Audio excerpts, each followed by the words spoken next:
RBI package. Savings അക്കൗണ്ടിൽ minimum balance ഇല്ലെങ്കിൽ ഉപഭോക്താവിനെ അറിയിക്കാതെ വൻതുക ചാർജ് ഈടാക്കുന്ന ബാങ്കുകളുടെ കൊള്ള ഉടൻ അവസാനിക്കും. ഈടാക്കുന്ന ചാർജുകൾ ഉപഭോക്താക്കളെ അറിയിക്കാൻ ബാങ്കുകൾക്ക് പുതിയ ഏകീകൃത സംവിധാനം നടപ്പാക്കുകയാണ്.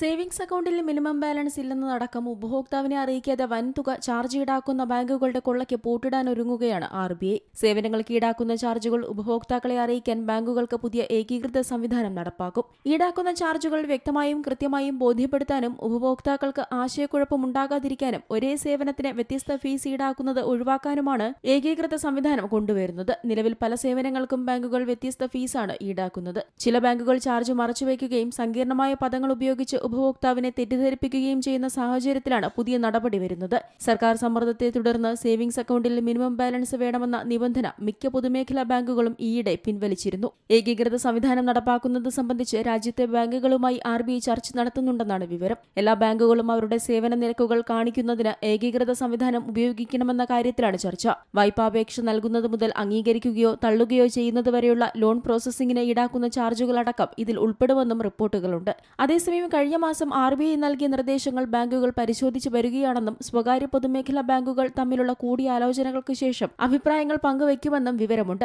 എല്ലാത്തിനും ഒരേ നിരക്കുകൾ ഏർപ്പെടുത്തുന്നതിനു പകരം വ്യത്യസ്ത തരം അക്കൗണ്ടുകൾക്ക് വ്യത്യസ്ത സേവന നിരക്കുകൾ നിശ്ചയിക്കാൻ അനുവദിക്കണമെന്ന് ബാങ്കുകൾക്ക് അഭിപ്രായമുണ്ടെന്നാണ് റിപ്പോർട്ടുകൾ. എന്നാൽ എല്ലാ ശാഖകളിലും ഉപഭോക്താക്കൾക്ക് നൽകുന്ന സേവനങ്ങളുടെയും സൗകര്യങ്ങളുടെയും പട്ടിക തയ്യാറാക്കാനും വ്യക്തിഗത വായ്പകൾക്ക് ഈടാക്കാവുന്ന വ്യത്യസ്ത ചാർജുകളുടെ എണ്ണം കുറയ്ക്കാനും RBI ബാങ്കുകൾക്ക് നിർദ്ദേശം നൽകുമെന്നാണ് സൂചന. ഉപഭോക്തൃ സേവനങ്ങൾ മെച്ചപ്പെടുത്തുന്നതിൽ RBI ശ്രദ്ധ കേന്ദ്രീകരിച്ചിട്ടുണ്ടെന്നും ഇക്കാര്യത്തിൽ നിരവധി നടപടികൾ സ്വീകരിച്ചിട്ടുണ്ടെന്നും ഈ മാസം ആദ്യം നടന്ന പണനയ അവലോകനത്തിന് ശേഷം ഗവർണർ സഞ്ജയ് മൽഹോത്ര വ്യക്തമാക്കിയിരുന്നു. Business desk, Zee Malayalam news.